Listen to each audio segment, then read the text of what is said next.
कहीं इस घर की बहू खाना चुराकर खाने के लिए मजबूर ना हो जाए। कुछ दिनों के लिए मायके आई कृतिका किसी काम से रसोई में आई तो देखा कि रूबी जल्दी जल्दी कटोरी में कुछ लेकर चम्मच से खा रही थी और जैसे ही उसके खाने की चीज़ समाप्त हुई उसने फटाक से सिंक में से कटोरी चम्मच मांजकर उसी स्थान पर बिना कोई आवाज़ किए वापस रख दिया। जबकि कृतिका अच्छी तरह से जानती थी कि काम वाली के आने के कारण बिना जरूरत के कभी कोई भी बर्तन धुले नहीं जाते। कृतिका को तो सचमुच बहुत ज़्यादा ताज्जुब हुआ और उसके पैर दरवाजे पर ही रुक गए। लेकिन जैसे ही रूबी पलटी सामने कृतिका को देखकर एकदम से हड़बड़ा गई। जी आप, और मन ही मन घबरा भी गई कि हे भगवान, ननद रानी ये क्या देख लिया। क्या हुआ रूबी, तुम इतना ज़्यादा हड़बड़ा क्यों गई? और ये बताओ कि आखिर चुपके चुपके क्या खा रही थी मेरी प्यारी भाभी रानी? कृतिका मुस्कुराते हुए बोली। कुछ नहीं जीजी, कुछ भी तो नहीं।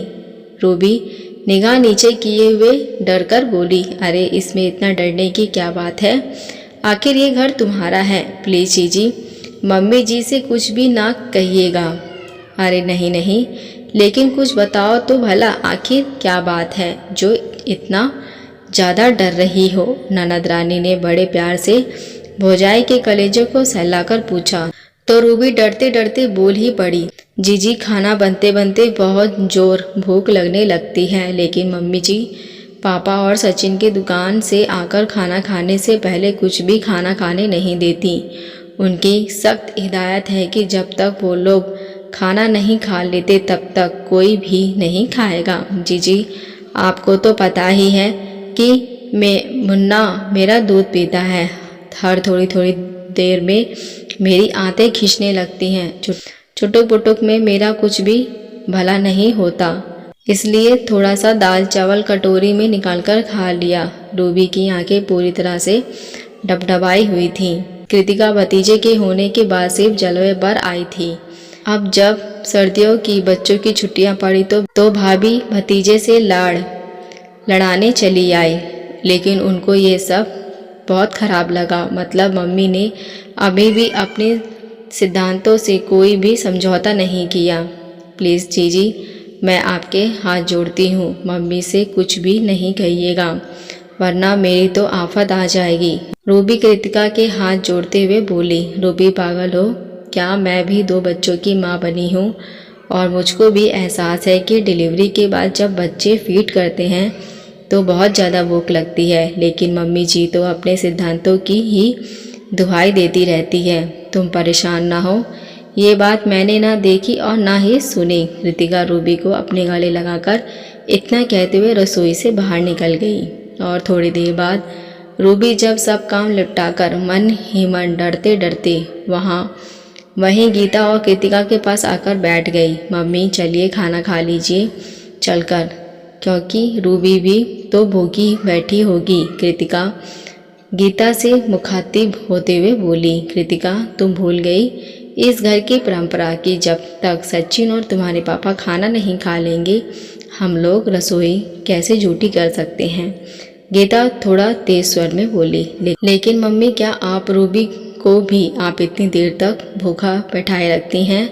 हाँ वो भी सचिन और तुम्हारे पापा के बाद ही तो खाएगी, लेकिन मुन्ना तो उसका दूध पीता है, वो भी तो भूख के मारे बेहाल हो जाती होगी। पापा और सचिन का कोई भरोसा, जब दुकान से खाली होंगे तब ही तो खाना खाने आएंगे। मतलब बात पक्की, रूबी की हालत तो खराब हो जाती होगी भूख के मारे। कृतिका थोड़ा गुस्सा होकर बोली। तुम भी ना कृतिका, वो कोई अनोखी माँ बनी है, हम सब इन परिस्थितियों से गुजर रहे हैं। जब तक घर के पुरुष खाना नहीं खा लेते तब तक हमारे घर की महिलाएं खाना नहीं खा सकती।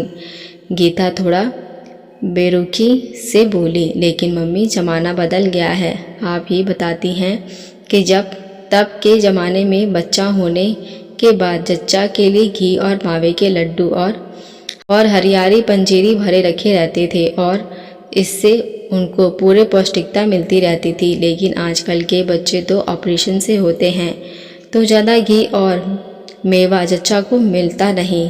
अब तो जच्चा को सिर्फ खाने पर ही डिपेंड रहना पड़ता है। कहीं ऐसा ना हो कि आपकी सख्ती की वजह से रूबी कुछ चुरा कर खाने को मजबूर हो जाए, और फिर क्या ज़रूरी है कि जो आपके साथ हुआ वो रूबी के साथ भी हो। ये कहते हुए कृतिका की आंखें भी भीग गईं। को पता है मेरी सासू माँ पहले बच्चा होने के बाद सबसे पहले मेरी थाली मुझको लगा कर देती थी। मैं मना भी करती थी तो वह कहती थी कि सब लोग खाते रहेंगे, लेकिन बच्चा तुम्हारा दूध पी रहा है, तुम्हारा पेट भरा होना ज़रूरी है, वरना दूध कहाँ से उतरेगा। अब मैं समझी ये मुन्ना क्यों रूबी का दूध पीने के बाद भी चिड़चिड़ा रहता है। शायद उसको रूबी से पर्याप्त दूध नहीं मिल रहा। शायद तुम सही कह रही हो कृतिका, मेरी तो मति ही मारी गई। शायद मैंने एक माँ की दृष्टि से रूबी को नहीं देखना चाहा। तुम बिल्कुल सही कह रही हो। अब मुझको अपनी गलती का एहसास हो गया है कि पर्याप्त दूध ना होने के कारण ही मुन्ना भूख के मारे चिड़चिड़ाता रहता है।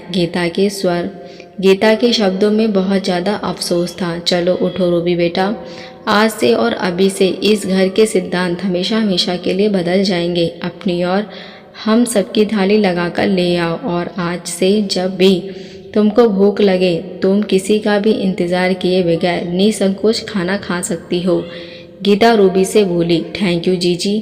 रूबी कृतिका के पैर में झुक गई, क्योंकि ननद रानी ने सासू माँ से कुछ न बताकर उनका सम्मान भी बचा लिया था, और सासू माँ के सिद्धांतों को भी अपने समझदारी से परिवर्तित कर दिया था। रूबी थैंक यू की कोई ज़रूरत नहीं, आखिर मैं भी 2 बच्चों की माँ हूँ और उसी दर्द से गुजरी हूँ। एक स्त्री दूसरी स्त्री के दर्द को नहीं समझेगी तो कौन समझेगा। आओ मेरे गले लग जाओ। कृतिका ने अपने आंसू को पोंछते हुए रूबी को उठाकर अपने गले लगा लिया, और रूबी भी कृतिका के कसकर लिपट गई। अब ये ननद भौजाई का भरत मिलाप ही होता रहेगा कि खाना भी खाओगी चलकर। गीता मुस्कुराते हुए बोली। जी मम्मी जी। अब रूबी बहुत ज़्यादा खुश होते हुए कि उसको अपनी भूख से समझौता नहीं करना पड़ेगा और छुपकर भी नहीं खाना पड़ेगा, फटाफट 3 थालियाँ लगाने लगी। दोस्तों, क्या कृतिका ने सही किया अपनी भाभी के लिए? मुझे कमेंट करके ज़रूर बताएं। अगर आप हमारे चैनल पर नए हैं तो मेरे चैनल को सब्सक्राइब, लाइक, शेयर ज़रूर करें। अब मिलते हैं नई कहानी के साथ। देखने और सुनने के लिए धन्यवाद।